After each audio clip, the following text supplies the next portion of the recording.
Hello and welcome to KoshienCast, the world's best sports anime fan podcast. My name is Matt, and joining me today is a special guest, Matt. Hello. Alright, so this is officially episode 1 of KoshienCast. This is our summer 2016 season wrap-up. We're going to be looking over the sports anime that came out over the last 3 months, over the summer 2016 season. Yeah.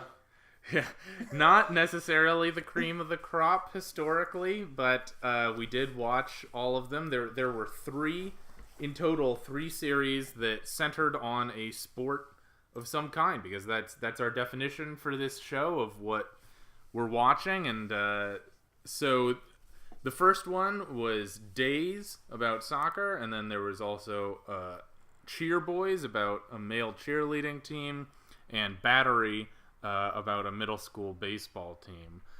So we're going to be going through our sort of a summary of each show, as well as our impressions and takeaways from each one for this season.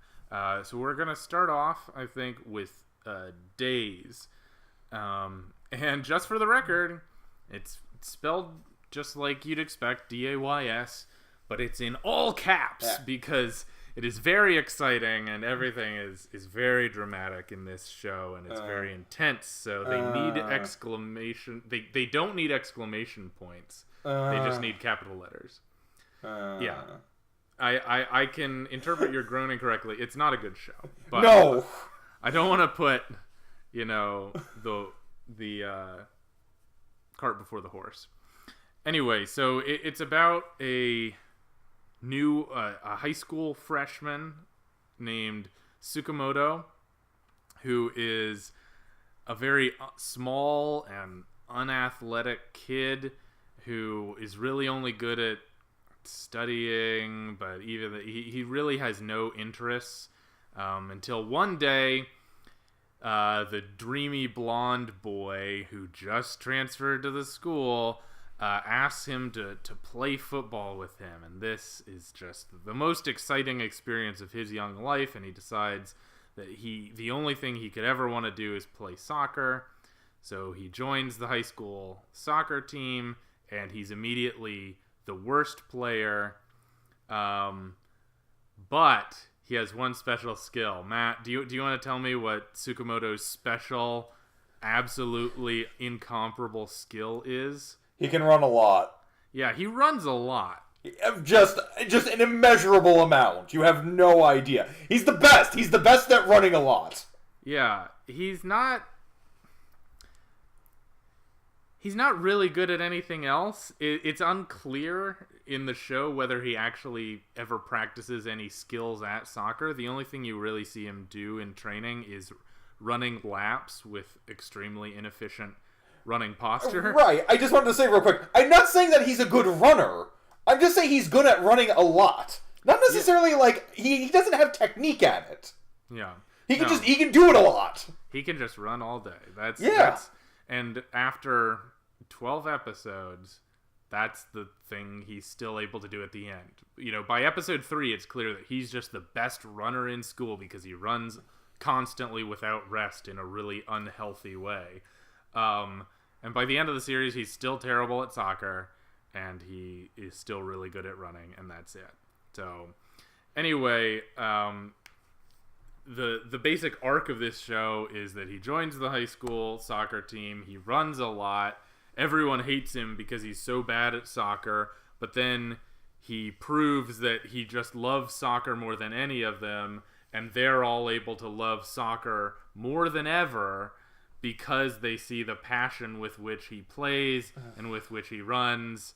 And they all kind of have a little crush on him for no clear reason. Right. I think there's a lot of characters in this show. And one of the many problems with Days is that it has an entire soccer team's worth of characters, and it tries to give them all roughly equal screen time, except for Tsukamoto, the main character, who obviously gets more. And what that results in is a lot of underdeveloped character arcs. Right, because really the only characters who really matter are Tsukamoto and Jin to a lesser extent. And Jin is the blonde boy he meets in the first episode. Yes, he's the hot guy. Yeah. And so Jin is like a soccer prodigy who takes Tsukamoto under his wing, but then he learns passion for soccer because of Tsukamoto's excellence. And to be fair, he's actually the only character I buy who would actually like learn that from him. Yeah. Because none of the other characters have ever really been established as, like, needing more passion for the sport. Yeah. I mean, this is sort of... The school is portrayed to be, like, one of these elite soccer schools. So everyone there is, an elite soccer player. But somehow they learn extra passion from the kid who's good at running and terrible at soccer. Yeah, exactly. Anyway, I would go through the list of characters, but there are so few that matter. Right. There are tons of characters, but none of them have much of an impact on the story. They're all underdeveloped. The one other character I want to mention that I like is the team captain, Mizuki. Right. Oh yeah, definitely. He's the only other character. He's pretty much the only character who you can ever really get like a laugh out of. Yeah, he's tolerable. And he does have some excellent jokes in the show. And he's clearly, in terms of the few sections that they did animate for him, he's a pretty fun character to watch play soccer. But I could transition right here just into... So the first major issue with Days I had was the huge cast that was all underdeveloped. The second one was the clear lack of an animation budget. Right. And here's the interesting thing about it, because we talked about that a little bit. I'm not even entirely sure if it's a budget thing, because you'd be surprised to hear certain really big series that are kind of known for their animation actually didn't have as high of an animation budget as you might think. One Punch Man is the one that comes to mind. Oh. Where apparently they only had kind of like a middling budget for it, but they made it look like phenomenal in motion. Yeah. To me, it just kind of comes... budget's certainly an issue here. I think it's also kind of a lack of passion from, anybody on staff.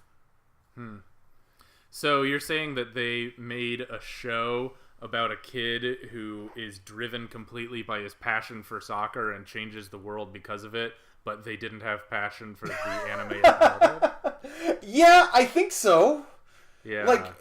I'm sure budget was an issue there as well. The fact that there are several key pivotal moments in each soccer match that are not actually animated, yeah, there's definitely a budget issue there as well. Yeah, it's just, it gets to the point of absurdity with how many action shots are still frames that they just pan over slowly. And, there are some times in, sports anime where they can kind of get around that because they, shake the screen around some. They kind of try and add some sense of motion to the still frame. I think Baby Steps actually does this more than you might expect with some of, the tennis matches, but you still feel involved in the match just by the way they manipulate the shot. But it's like they didn't care. Yeah, another thing I want to point out about Days, honestly, the takeaway is I have very few positive things to say about this show. The other issue is that it doesn't seem terribly concerned with how the sport of soccer is played. Right. It's not clear exactly what happened here. If, again, maybe the staff doesn't care, maybe the original author doesn't know much about soccer and just sort of animated what worked for the narrative, not what made sense for the sport. But the kind of plays that they make are completely illogical. They have a lot of instances where forwards will appear right back by the goal and make some amazing defensive block by the goal, where in any logical soccer match they would be nowhere near there. They have multiple characters getting triple and quadruple teamed. Yeah. Which makes you wonder what all the other players are doing when no one's on them. That's a terrible strategy. It feels like they're playing soccer sort of the way that 6-year-olds play soccer, where they just run in big bunches up and down the field without much strategy. Yeah. That's an excellent way to put it. Like, literally, it's like how somebody who is first playing the sport would actually play it. Yeah. Which is hilarious because they have this tendency to hyperbolize so much when they talk about the attributes of these soccer players. Especially for the last match in the series against their big rival school, the coach refers to 4 of the opponents as, like, legendary gods. Right. And it's then... Oh, sorry. I was just going to say that... And then he goes on to describe several of his own team members as the legendary gods of our own. It's like... In what universe is an adult gonna describe a bunch of 16-year-olds as legendary gods? Like, that's what gets me, is like it's so detached from any sense of reality that it's right. I know we don't watch anime for realism, but this is just a step too far. Well, here's my issue with that, is that it's not going, like, so in a series that I've been watching this past series, season, Food Wars, they do stuff like that, but the series is kind of constantly over the top. Yeah. Like, it can get away with constantly referring to characters as, like, these grand legends of, like, the food industry, who are only, like, 15, 16 years old. Because the theming is very over the top. In Days, it's not really generally. Yeah. Like, it's pretty grounded and down to earth most of the time, but then when they actually start talking about the sport, it's like, oh, these legends of the sport. It's like, that doesn't really work for the sort of tone you guys are working for. Yeah, I mean, it's also different because with Food Wars, it's sort of a fantasy setting. Like, we know that there's no life or death food academies out there where you get kicked out for failing a single exam. Yeah, exactly. But we know that there are high school soccer teams in Japan, so it's supposed to be a more realistic setting, but they don't treat it realistically. Yeah. So, anyway, I don't want to dwell on Days any more than I have to, aside from the fact that it's going to be continuing in the fall, so I will have to. But we'll get to that. Do you have any final thoughts on Days before we move on? He sure runs a lot. I'll give him that. Yeah, I think maybe my favorite refrain was people always being surprised by how much he runs and how that is like an integral part of the plot of most episodes. I do want to say one thing, is that the last episode of the season did have a little bit of promise. Because the whole wrap-up of that episode was that basically what happened was that they actually lost the games against their big rivals. Right. And it was largely because of Tsukamoto's fault. Oh, it was largely Tsukamoto's fault. Yeah. And there is actually some general, like, drama that results of that, like, and I don't know, I felt that at least worked out, like, okay, just on the basis of they're kind of acknowledging, like, look, Tsukamoto is completely, like, he is completely out of his league, and you guys are trying to, like, rely on him. Yeah, it's going to come back and hit you. Yeah, hopefully that sets up some interesting narrative points in the second season, but I don't know. This show has disappointed me so completely that I'm not banking on it. Yeah, I know. I'm not banking on it either, but I did want to mention that the last episode wasn't bad, and that the post-credit sequence got probably the hardest laugh I have ever gotten out of the series. Yeah, I agree. Yeah, you should definitely go back and check it out. If for that alone, but overall I can't really recommend the show. Oh yeah, no, not at all. All right, Matt, do you want to discuss Cheer Boys? I mean, I don't, but I will. Okay. Okay, so Cheer Boys is, I would say it was the biggest disappointment of the season. Yep. Because we both had very high expectations for it, and it didn't really work out. So the general plot is that Haruki, the main character Haruki, and his best friend Kazuma, who are generally referred to as Haru and Kazu throughout the rest of the show, and that is how we will be referring to them from here on out. They used to be members of the judo club in high school, and it carried on into college. Haru, however, got injured and used it as an excuse to quit the club. the implication is that he didn't really want to be in the club in the first place and just left. But just kind of used the injury just to kind of get him out. Now, after he does that, Kazu proposes to him that they start a club exclusively for men's cheerleading to carry on his dead parents' legacy as cheerleaders. And then throughout the course of the series, they accrue new members till they finally have a sizable team to go take on national tournaments. Yeah. My major takeaway from the series is pretty disappointing.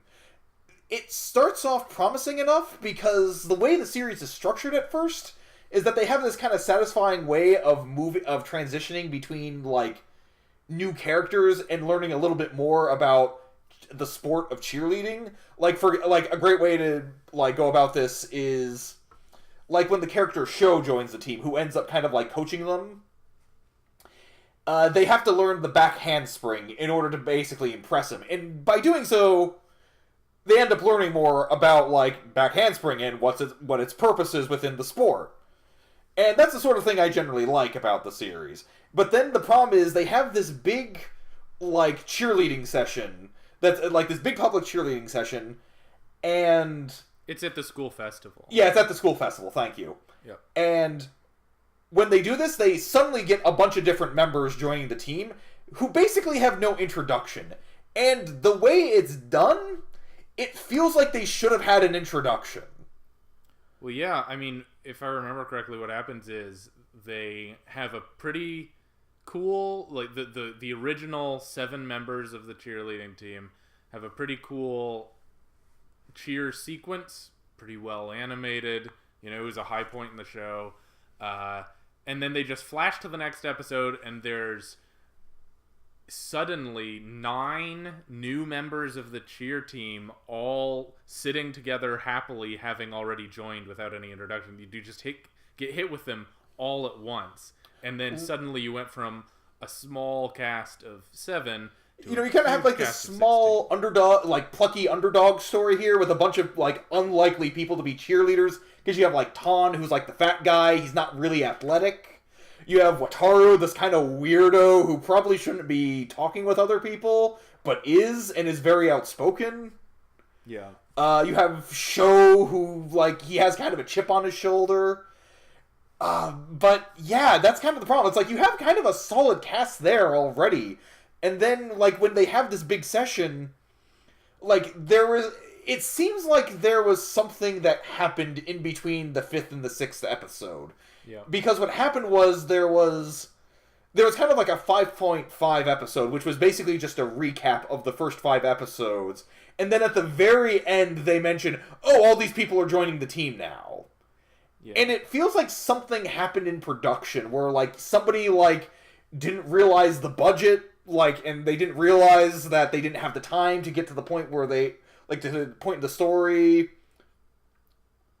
that they wanted to by the end, with like how many episodes they were getting, or it felt kind of like, and this was kind of my theory, was that they cut out a lot of content from the original light novels or from the manga, where they actually went through the story of how all of these other characters joined, just so that they could kind of get to this point where they had the entire team complete.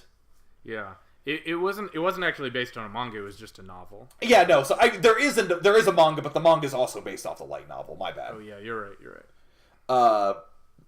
And it's like, and there are all these different characters who just join, and they're all supposed to have satisfying character arcs. And okay, so the best example I have is like the Punk Trio. I don't know their names. I don't really care about their names.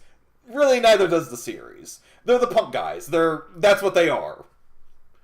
And the final episode, like, goes through, like it discusses, like, their character arc, where, like, the head of the Punk Trio was basically like, you know, I always wanted to be, like, this big tough guy. Like, you know, I wanted to be this real manly man, and so I kind of created this punk image for myself, because I thought that's what would make me a man. But I discovered through this club that that's not necessarily what it does, and it's like, you didn't really do anything. Yeah, he didn't earn that, because... Yeah.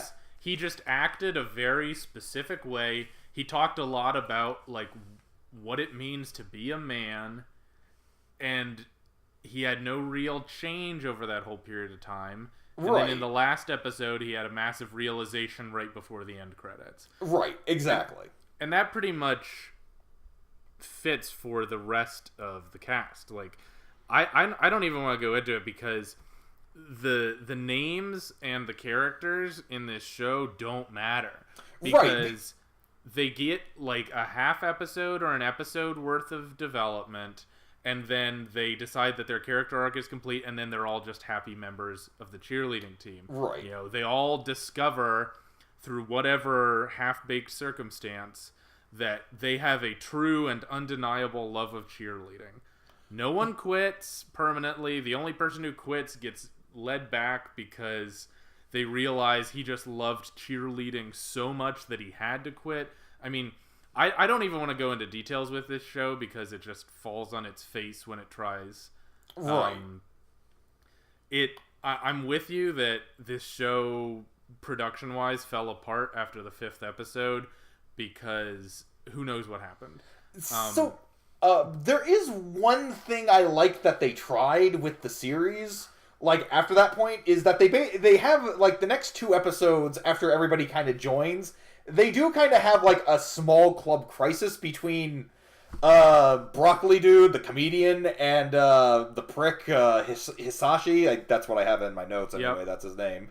Yep. Where they, basically, it's like, they have to deal with the circumstances of this club growing way too fast.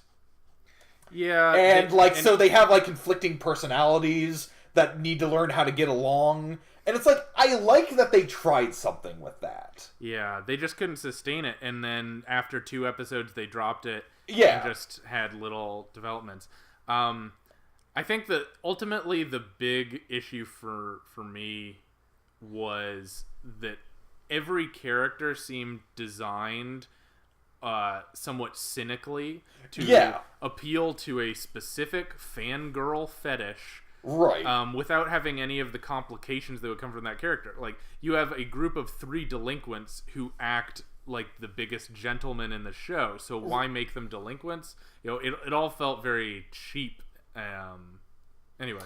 Yeah, no, I entirely agree. Now, one thing I will give them is that they really kind of found, like, they really delved deep into, like, the different things, like, the different types of fangirl fetishes.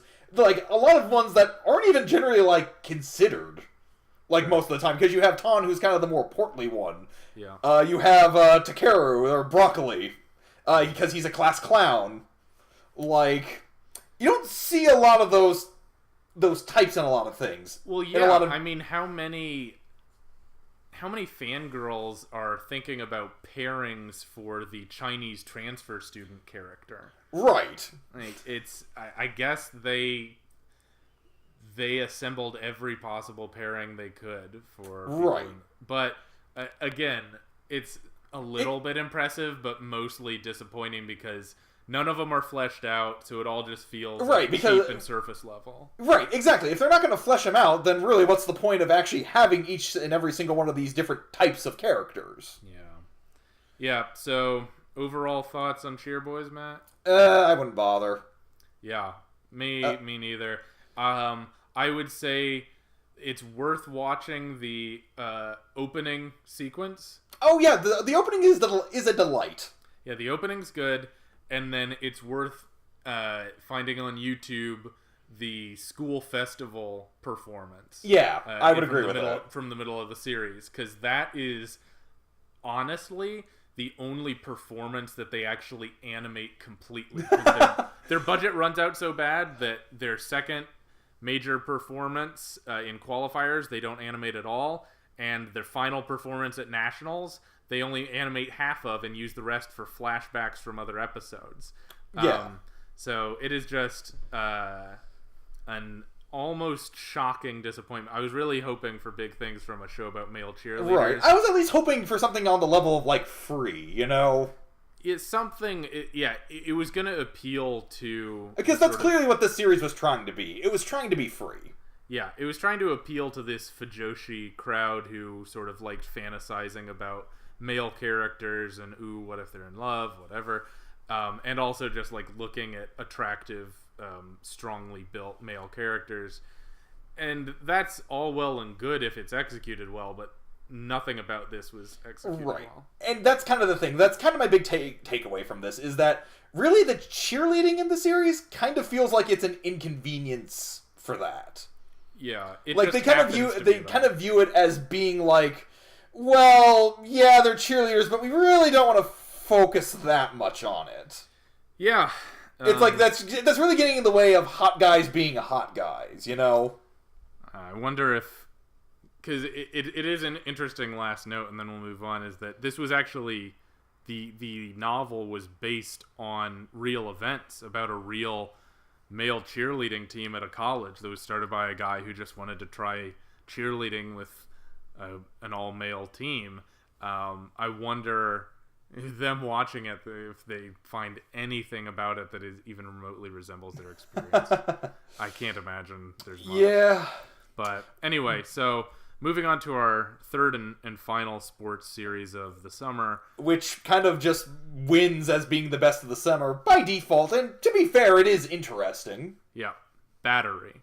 Battery is interesting in that it's based on a relatively well-known Japanese young adult novel by the same name that has been adapted a number of different ways. So this is just sort of this is the most recent adaptation of a story that's pretty well known, or at least widely distributed across Japan. So that's sort of a funny twist in that most of the major story points, there's no surprises because it's an adaptation of a well-known story. But anyway, there's only a few core characters. The main character is a middle school baseball player named Takumi, who moves to the countryside, moves to a new town, and the only thing he's interested in is playing on the baseball team for whatever school he ends up in. He's incredibly cocky, and he is self-assured that even if he joins a terrible baseball team, he's going to bring them to the national tournament, to Koshien, just on the strength of his pitching alone. It's a little...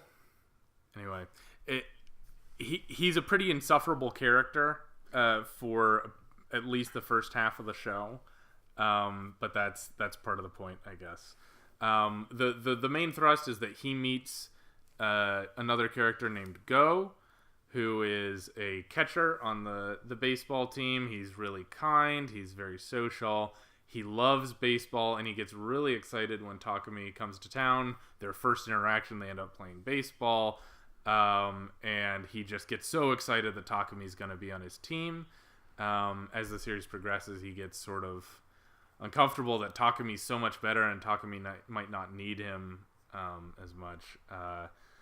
Takumi also has a younger brother named Seiha, who is vaguely sickly with an unidentified disease, and that's why they had to move to the mountains, whatever that means. Seiha just wants to play baseball like his brother. And then there's a couple other teams. There's the captain of the baseball team who hates Takumi because Takumi doesn't play by the rules, and the captain of the baseball team has had to suffer the rules, and he hates that Takumi is so special. Real quick, actually, that's I hate to correct you here. The captain is actually a different character from that. You're thinking of the former catcher. Oh yeah, you're right. Sorry. Yeah. So, and the captain is a guy named Kaionji who just loves baseball, and he's honestly not that important. And then there's the coach of the baseball team. So all these people come together, and I'm just going to give it over. Basically, the first half of the series focuses on Takumi joining the baseball team and being really arrogant and kind of a prick and saying that he is above the rules. And when they tell him to get a haircut, he refuses because it has nothing to do with baseball. He insists that he's going to be the best starting pitcher on the team, even though he's a freshman. It rubs a lot of people the wrong way. The catcher, the original catcher of the baseball team, not Go, the original catcher of the baseball team organizes several of the third years, and they ambush Takumi in a storage locker. They pull up his shirt. takes off his belt and he whips him. He Oof. whips Takumi until he draws blood as revenge for Takumi thinking that he's special and not playing by the rules. And that's sort of the big turning point in the show. It gets reported. The baseball team gets suspended from play while they figure out what happened. The kids who did it get kicked off the team, but not actually punished because they want to protect their futures, which is an unfortunate plot element, but probably true to society with how things work for offenses with minors sometimes. Right. And then from there, Kaionji, the captain of the baseball team, tries to find a game that they can play for themselves because he's really frustrated that they're not allowed to play baseball. So he goes and he talks to the captain of the best team in the district and asks to set up a practice game. Eventually, they set up a practice game because the captain sees Takumi's fastball and they're interested to play against him. So they set up a practice game. They play. The big hitter is a guy named is a guy named Kadawaki. Yeah. He's like one of the best hitters in Japan. He obsesses over Takumi and wants to see if he can hit his pitch. And then there's another character named Mizugaki who also plays on that rival team, who sort of ends up being a foil to Takumi in a lot of ways, and contrasts sort of the single-mindedness with which Takumi plays baseball because he's more experienced, and he also spends a lot of the series sort of baiting Takumi and Go and Kadawaki into revealing their true motivations. And eventually they do play a complete practice game. Takumi and Go become much, much better friends after a period where Go was too embarrassed with how much better Takumi was at baseball than him, and they're able to take their friendship into the future, whereas their foils, Kadawaki and Mizugaki, sort of go their separate ways. Now that was a dramatic oversimplification of the plot. There's a lot that I left out, but there's a couple interesting themes. I'm not gonna go, and there's nothing that spoilery about it. The results of the plot, the fact that they end up playing a game, isn't really that interesting. You can outline the basic points of the plot without spoiling anything about the show. Right, because it's not really about how it ends. It's really more about... It is one of those series that's really more about the journey and kind of appreciating how they set it up. It's about kind of taking in the atmosphere of it. Yeah, I think it's a really strong coming-of-age story about how to learn to be passionate about something without being obsessive. I think that there's a lot of interesting themes. So instead of going too much into details with the plot, I just want to wrap up on Battery by talking about some of the themes that we got from it. If you want to start, Matt. Yeah, not a problem.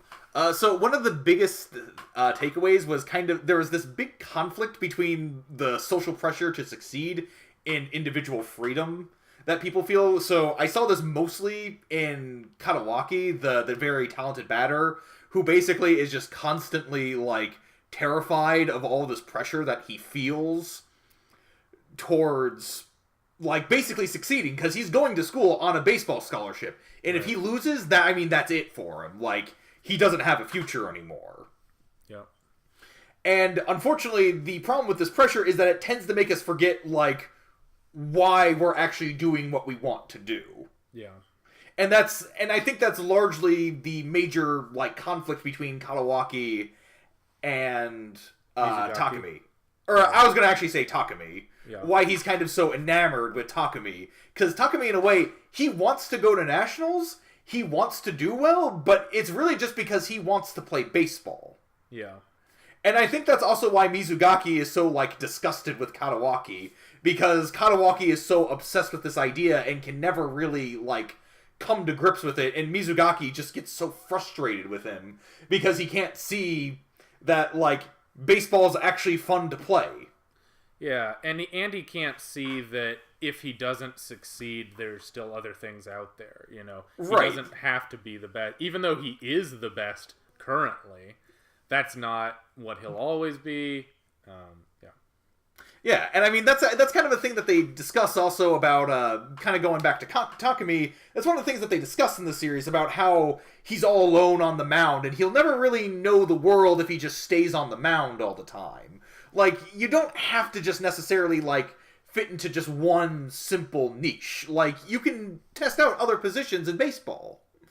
Yeah. Like, you don't have to just stick with one thing. Yeah, and that's one thing that the grandfather character, who I didn't talk about, emphasizes to Takumi as well. Takumi always talks about how much he loves baseball, but the grandfather character always brings it back to there's more to life than the one thing you're doing. Right. You need to have broad experience and see if your passion is born out of, you know, real love of the sport, or if it's just because it's the only thing you've been exposed to. Right. I think that's sort of a message that kids always need to hear, because it seems a lot these days, maybe this is just my perception, and who knows what it's like in Japan, but it's probably somewhat similar, that there's so much professionalization in a lot of things that used to be leisure that, you know, just using baseball as an example, if kids aren't playing baseball all year round, you know, even in their early teens, then they're behind. Then all the other kids are getting better, and then there's this terror that they'll never be able to catch up in terms of skill.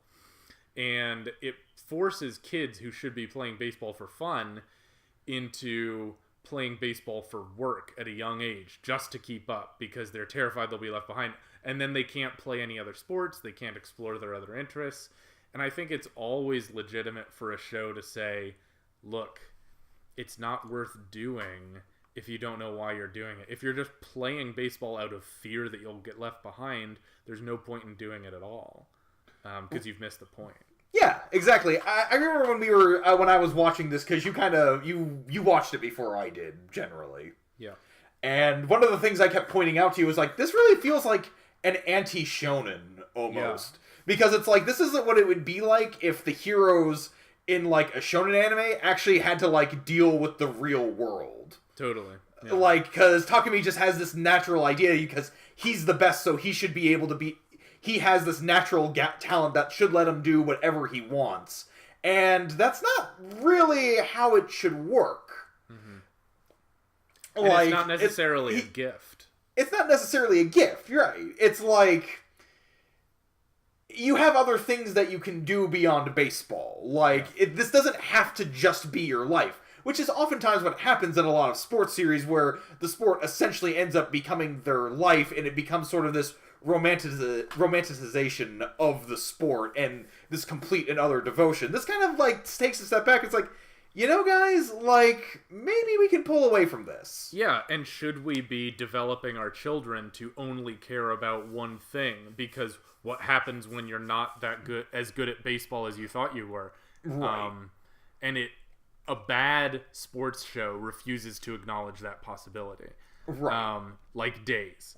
Yes, exactly. But a good sports show like Battery asks those questions about what's it actually like to play a sport, or be just, you know, treating it as a metaphor. Be passionate about a thing when you're not the best at it. I want to sort of take a side note to what we're talking about here and say that one of the other themes I really liked about it was that it combats the narrative of overwork. Right.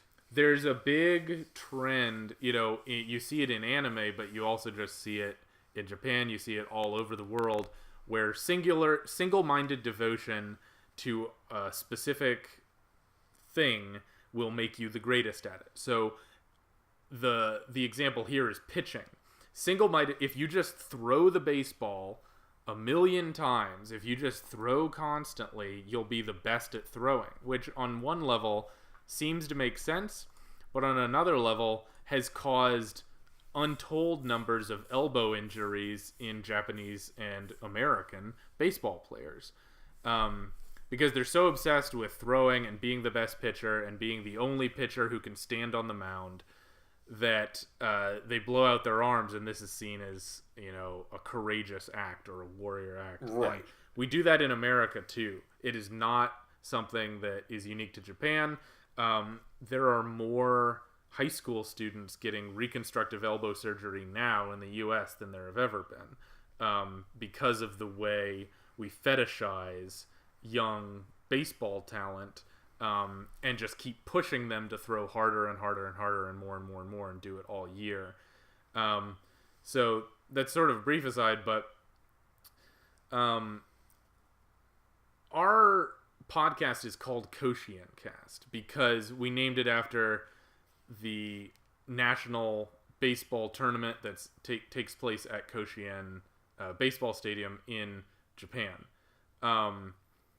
Because Koshien is sort of a motif that is used generally in anime to talk about going to nationals or taking your team to nationals or being the best in your sport. It's sort of this idyllic almost end goal that every sports anime seeks, whether it's actually Koshien in a baseball anime or just a similar national tournament in another sports anime. And so that's just sort of a consistent theme in right. sports. But if you actually look at the actual Koshien tournament in Japanese high school baseball, one of the big problems is overpitching, where coaches will pressure high school students to be throwing over 150 pitches in a single game, 2 and 3 days in a row, which is just practically dooming their ability to pitch in the future and causing real health risks. So all that is to say, I appreciate what Battery does, whatever it can do, to discourage the myth of just single-minded devotion to a sport, because it ends up hurting a lot of people. Yeah, and honestly, it's kind of a shame too, because a lot of people didn't like Battery from what I've seen. It's probably not the least popular thing that came out of the season, Yeah. but a lot of people kind of took it away as this series is terrible because it doesn't really go in depth with the sport like something like Ace of the Diamond does. Yeah. Where they actually go really in depth with how the game is played. Takumi is just this terrible, unlikable character. People just don't seem to care about each other, and just everything just seems toxic in the series. And it's a shame. I would not cite it as one of my favorite series, but it was definitely an interesting experience, and I'm glad that I gave it a shot. Yeah. Yeah, the last thing I want to say about this is that there are some definite... there's some, boys love subtext about... And it's an interesting tack, because the author of the anime specifically, this is based on an old work, but the author who adapted this for the anime has mostly written boys love series in the past, right. Or basically homoerotic fiction in the well, in the past. because that's the interesting thing, because from my understanding, it's not even necessarily homoerotic. It was more about sexual exploration. It wasn't really written to be tantalizing, I guess. Yeah, you're right. I misused the term. Oh no, you're fine. I'm just saying. I think that's interesting in going into it knowing that about the author and then reading some of the subtext. And there are some people who have done some fantastic work analyzing that online.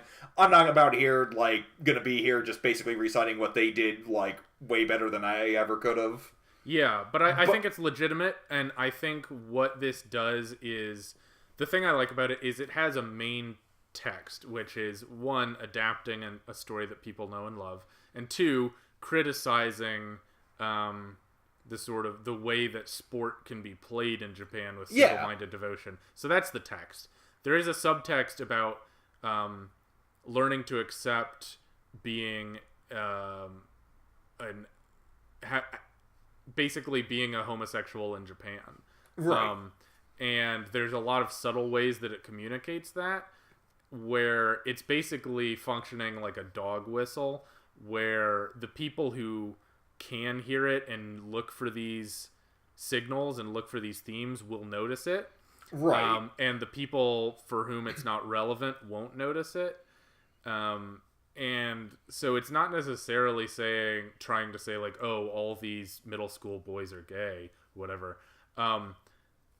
It might be, but it more than that, it's saying this is a way that this narrative is a way for you to understand how to accept yourself as a homosexual in Japan, and how to move forward in a way that's, born out of confidence and not out of fear. So again, we can't do it justice, and it's certainly not my area of expertise to talk about boys love subtext. Right. But I do think it's there. I don't know if I can pinpoint every point where it's there, but it's a consistent enough subtext that even I, as a straight white American, can sort of pick up on it. So Same. I think it, I think it matters. I think it's worth discussing, and I think if a quick Google search will help you find it better than we ever could do it justice. Anybody doubting it, I'm just gonna throw this out there. There are no girls in this series, okay? Yeah. That's a factor, and that's a factor in a lot of sports anime where there's not many girls, but in this one there's none. There's like the main character's mother and Go's mother, and they are barely there. Yeah. So there's a lot of reasons, and we may include a link to an article about it. But anyway, so I want to move on and briefly summarize what the fall schedule is going to look like. So. Like we said in episode 0, every season we're going to watch and review episode by episode every anime that centers on a sport that comes out each season. So we're going to do that somehow because... We'll figure it out. We'll do it. Yeah, so the fall 2016 season, we didn't really expect this, but there are 10 shows that are centered on a sport of some kind.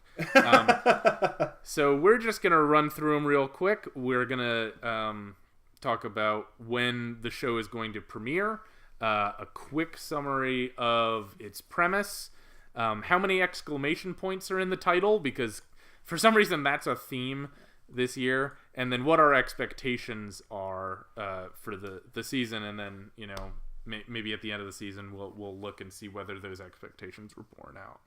Yeah. So we're also going to split these up. I'm going to be responsible for 5 of these shows, and Matt's going to be responsible for 5. We're both going to watch most of them, but we're going to be responsible for watching our 5 more closely than the other. Yes.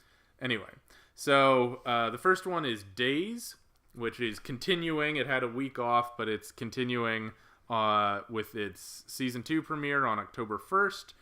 The premise we've discussed. It will exemplify more terrible animation and nonsensical soccer. There are no exclamation points in the title, but it is in all caps, so that's something. And my expectations for the season, I expect that it will somehow deteriorate further and magically give Tsukamoto the ability to play soccer for the first time ever. Well, I'm expecting a lot of still shots of pivotal turning points in soccer matches, and for people to be really impressed by how much Tsukamoto can run. Yeah, that's definitely consistent. Yep. So also premiering on October 1st is Tiger Mask W. This is based on an old anime, I believe from the 70s, called Tiger Mask, about pro wrestling, which was based on an actual pro wrestler who wore a tiger mask. So the premise is that there is a group of small-time professional wrestlers whose dojo is destroyed by an evil wrestling corporation. And 2 of the members of this small dojo swear revenge, and one of them trains to become the new Tiger Mask. and the other one joins the evil organization and becomes, wait for it, Tiger the Dark. Oh, it's so awesome! Yeah, it's a great name. There are unfortunately no exclamation points in the title. It doesn't need them, okay? Yeah. It doesn't need them. Yeah, my expectations, I think that this show is going to take professional wrestling really, really seriously. And that may end up being a bridge too far. I don't know if I'll be able to accept it on its own terms or not, but I hope I can. I also expect for there to be a lot of animal masks that are way too responsive to human speech.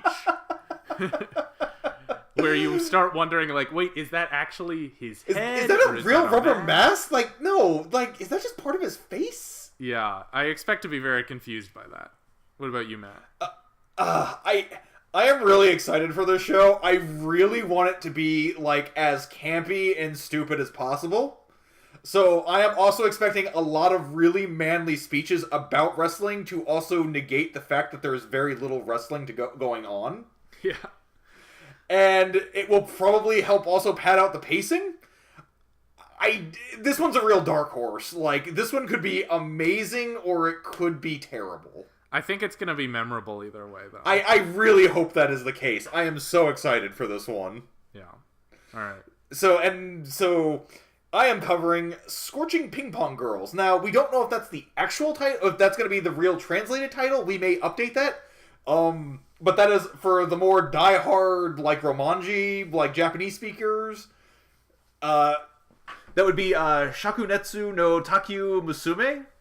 I have no idea if I pronounced that correctly, but I am going with it. Yeah. So basically, the general premise is that there was a junior high school's ping pong team. They were defeated. Now Koyori, the new girl, at her junior high is joining the team. It looks to be an ecchi-based comedy series with girls who somehow look way too old and way too young to be in junior high.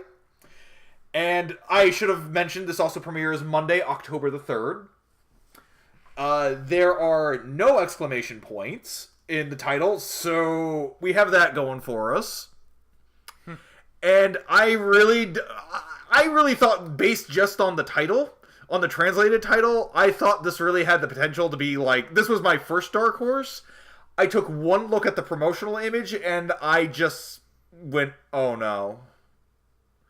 Just based solely on the character designs, I am anticipating being very uncomfortable watching this.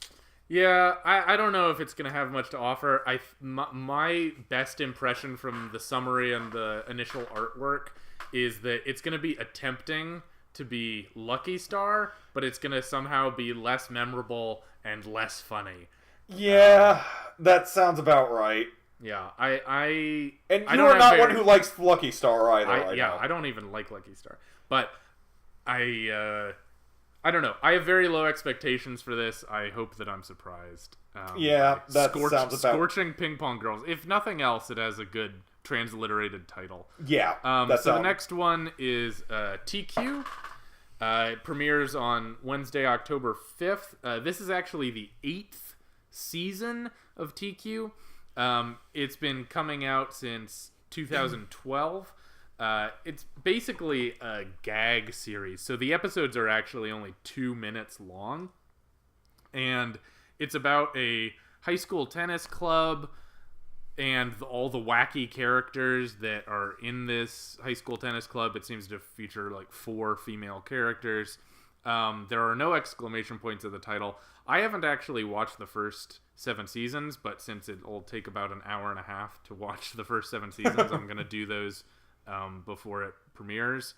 I don't have many expectations. I expect it to be really, really fast-paced gags about inside cultural references that I, as an American, will never understand.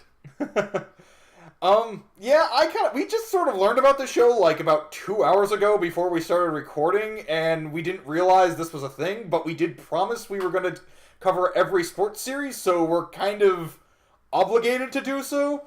We're going to be doing something kind of interesting where, Matt here is going to be watching the entire series, before we go into it, and I am going to go into it completely blind. Yeah, it'll be kind of funny to see. And we'll see how that kind of works out. Yeah, it'll be funny to see if you can pick up on anything. Yeah. Or, honestly, if I can. So then next we have a series called All Out, which premieres on Thursday, October 6th, my birthday. Happy birthday to me. Oh. The premise is that there's a short guy who shows up at high school. He's never played rugby before, but get this, he meets a tall guy who does play rugby, and then they decide to both play rugby on the high school team. It's extremely exciting. Yes. So it's spelled all-out, and there are 2 exclamation points at the end. Finally have some exclamation points. Yeah, we put that in the description, and there weren't any yet, but there are some good ones. So it's all out with an exclamation point, and then another one. This is the one that, as far as new series, that I had the highest expectations for, because it looks like it's built just sort of as a classically strong sports shonen about a new guy who learns a new sport. We get to learn the rules of the sport along with him. He gets better, they build a team, and they can compete. As long as it has a strong animation budget and it's not too focused on making the boys attractive to Fujoshi and trying to subtly pair them off or anything like, as long as that's not the complete focus, there's going to be some of that regardless. Oh yeah, no, it's unavoidable. Any sports show featuring male characters has to appeal to women who want to ship them and write fan fiction about them. Like that's just part of the equation these days. You can't escape it, and that's fine. And I have no problem with that because that side of it is fun too. And I kind of like the fact that sports series can appeal to men and women. But I hope it's not just that. Right. Ultimately, I hope that it can do what iShield should have done, iShield 21, when it was turned into an anime. I hope it can achieve the sort of strength that story deserved. I expect that there's going to be a lot of shipping, but I also think they're probably going to go a little too far with having a bunch of super manly, stern, tough-looking guys who are actually just like cute and nice and love being polite and don't act like high school boys in the least. Oh yeah, no, there is no doubt about that. Your expectations are about in line with mine. I'm also expecting a lot of rugby techniques to be explained in a way that sound like it makes sense and are probably like how they're done, but it is also possibly completely completely off base with how the sport is actually played. Again, I'm thinking about iShield 21 and all the 2-point conversions that happen in that series. Yeah, I don't know. I have high expectations for it. Yeah, it is definitely the one we are looking out for most this next season. All right. And then, so I will be covering Yuri on Ice. That is going to be also Thursday, October 6th. So happy birthday to you. Thank you. No problem. So the basic premise is that Yuri Katsuki was a figure skater for Japan and lost in the Grand Prix, which in the summary I was reading, it didn't really make it sounded like he was representing Japan and he lost in the global Grand Prix, but I'm not really 100% certain. Anyway, the point is he lost in a big competition. Now he's depressed, but a legendary figure skater appears before him by the name of Viktor Nikiforov. Sorry for that Russian accent. I really shouldn't have done that. I do not know what I'm doing there. And he wants to work with him, and he brings him a new partner. So Yuri hopes to reclaim his glory with his new partner, also by the name of Yuri. And to convey the level of excitement and the number of Yuris in this series, there are 2 exclamation points. Yeah, 2 Yuris, 2 exclamation points. So my general expectation is, I mean, everybody's always been making the joke. It's yaoi on ice. We all know. Yep. They're like Yuri and Yuri are going to have a vaguely to not so vaguely gay relationship. That probably nothing will come of it, and will probably end up I'm kind of expecting this one to be a disappointment, like Cheer Boys, because I'm guessing they're going to spend way too much time on shipping the guys, and not enough time out on the ice rink. Yeah, I don't know. The preview video, some of the animation looked pretty good. Really? Okay, I haven't seen the preview video yet. I'm hoping that and it's getting a lot of publicity. I'm hoping that they can maintain that, because a well-animated figure skating routine would probably be pretty fun to watch. You are correct there. I would 100% agree with you. But yeah, I do think that the sort of the shipping subtext may overpower it, but I hope not. I don't know. I think that they did release some of the imagery of the other characters, and my big expectation is that the Canadian character is not going to get enough screen time. Yeah, I know. Nobody... Yeah. Basically, I have nothing really to add to that. I'm sorry. Okay. Okay, so the next up, we also have Keijo. It will also premiere this October 6th on the Thursday of that week. Yep, well said. Also your birthday, which doesn't really do anything for you, but we'll get into that later. Yeah. So, Nozomi Kaminashi drops out of high school to participate in a new sport that's sweeping the nation. Keijo, a sport where you cannot use your limbs to knock your opponent off a platform. Most of the players seem to be girls, however, so there's going to be a lot of rubbing of butts and chests together in ways that are totally not sexual, people. Yeah, right. Yeah, I know. It's basically a fan service series. Yes, I mean, with a premise like they have to knock each other off platforms into the water with their butts and breasts. Right. Yeah. It's almost impressive in that it's the purest, most absurd fan service premise. Right. The series, I've read just a little bit of the manga. I read it a little bit ago, and the series is too stupid to be, that embarrassed by, I would say. Yeah. It's fun. There are 8 exclamation points, by the way, to convey the level of excitement that we are about to have. Yeah. But yeah, I'm kind of expecting it to be a huge guilty pleasure of mine, and I will probably come up with several excuses as to why I enjoy it so much beyond the obvious reason. Right. Yeah, and I expect to not watch it because I love my fiance more than I love this podcast. Yeah, so, I mean, part of the reason that Matt is going to cover it at all is because we did say we'd do every anime centered on a sport, and even though Keijo is a made-up sport, it's still a sport. So it's still a sport, and it's interesting that they're actually going with a made-up sport. Yeah. All right. And so, next of all, I will be doing Haikyu Season 3. So continuing from the last season, the boys of Kurosano High are up against Shiratorizawa, one of the dominating forces of men's high school volleyball. The entire season promises to cover this one single game. Can they have a compelling match without also dragging out the pacing to unbearable levels? We'll see. We will see. There are 2 exclamation points in this title. So this, we are kind of both in agreement here. Haikyu, out of the recent batch of big Fujoshi bait series, sports series that have come out, Haikyu has far and away been the best one. Oh yeah, it's just Haikyu is what I would call a modern classic of the genre. Yep, it is a wonderful series, and I am expecting a lot of flashbacks cut in between vital moments in each match to reflect on the character growth and what led up to each moment of the match, and to relish in every single moment of it. I am very excited for this. Yeah, I'm worried that it's gonna be too much. Yeah, 13 episodes about one match when in the last seasons when they did 4 and 5 episodes for a single match, it felt like it dragged. So I'm kind of nervous. Yeah, I know.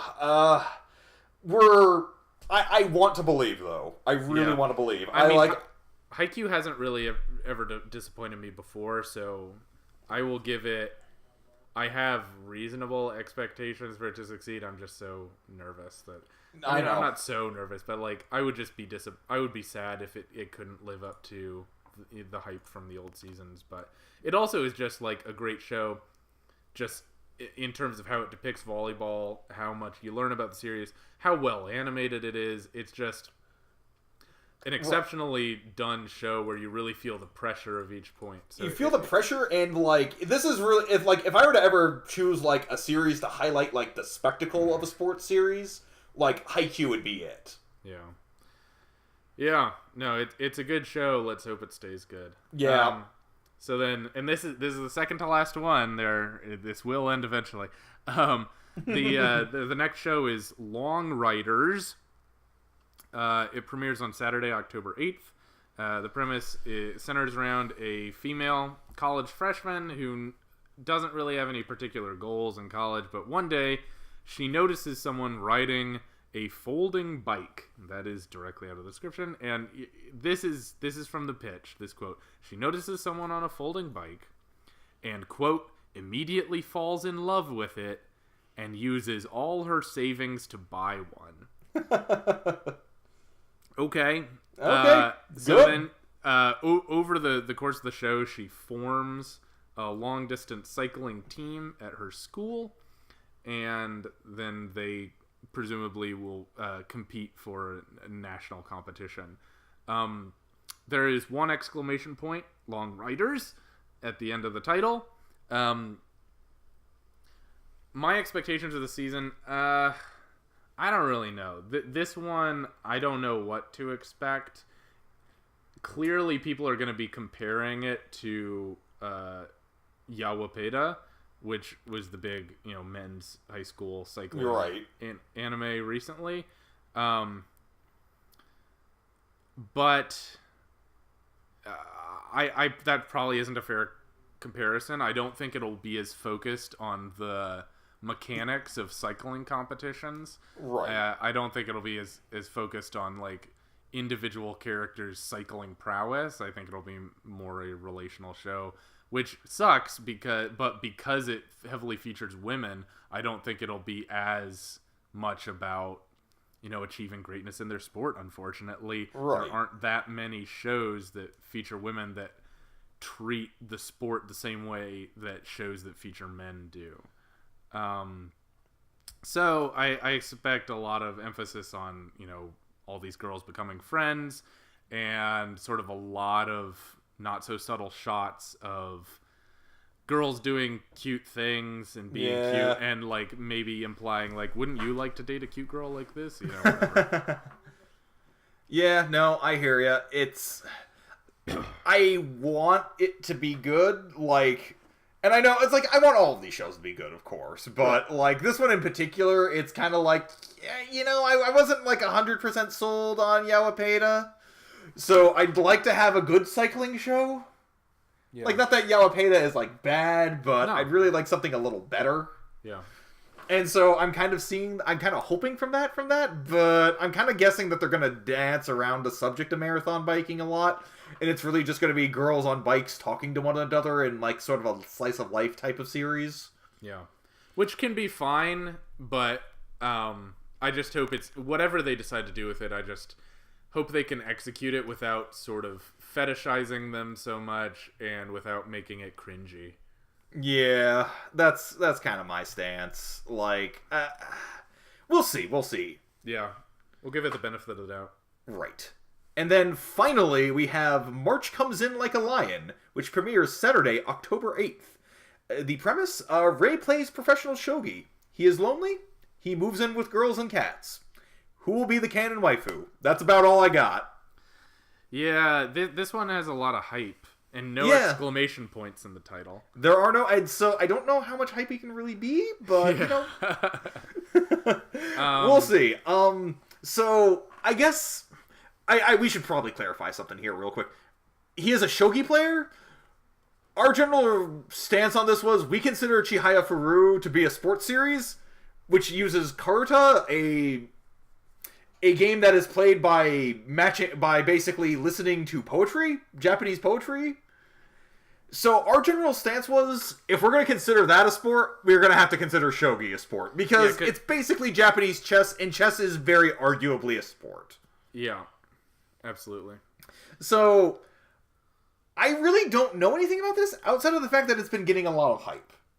Yeah. I did hear that one of the things I am excited about is the fact that Bump of Chicken, a band with a hilariously English name, is composing both the opening and the ending for this.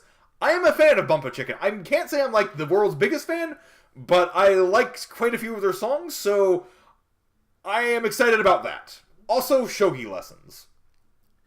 Yeah, I read something recently that Bump of Chicken is, it's supposed to mean revenge of the weakling. Oh, really? That's interesting. That's I didn't know that about them. Like, that's what they were trying to communicate with Bump of Chicken. It did not. It's like a chicken, someone's a chicken when they're... Right, yeah, no, and they're bumping. Yeah, they're bumping. They're, like, kind of bumping their chest up against you, like, huh? You want some? Yeah, which... I did not get that from Would you ever have gotten that? No. No, I would not have. I literally had no idea what they were trying to convey with that. Yeah, anyway, so my expectations for March Comes In Like a Lion. You said that, you expect to learn a lot about shogi, learn a lot about Japanese chess. I, for one, expect to learn very little about shogi. I think it's mostly going to be about relationships and people who happen to play shogi on the side. Yeah. I hope I'm disappointed, because I would really enjoy learning about shogi the way I learned about Karuta and Chihaya Furu, but I don't know. I'm not setting my expectations too high. I think it'll be produced well, though, because it clearly is coming in with a lot of hype. Right. Okay. Right, so this has been a lot. There's a lot here. I was glad to go over the summer season with you, Matt. I enjoyed communicating with you while we watched it. And we've got a lot of shows to watch in the fall. I'm sure we're going to have a lot to say about it, but I'm looking forward to trying to keep up with these 10 shows and really compare them against each other. Oh, yeah. Compare them against recent trends and see what sticks out, and hopefully see a lot of things that defy our expectations. Yeah, let's see, because we got a lot going on here, so we got a lot that can change around. Like, who knows? Like, maybe like Yuri on Ice will be like the best of the season. Maybe Long Riders will surprise us. Yeah, maybe Scorching Ping-Pong Girls won't be as cringy as we think. Who knows? Oh, yeah, maybe. All right. Well, Matt, thank you for doing this. This was fun. I look forward to our first episode reviews of the fall season next week. And until then, keep training.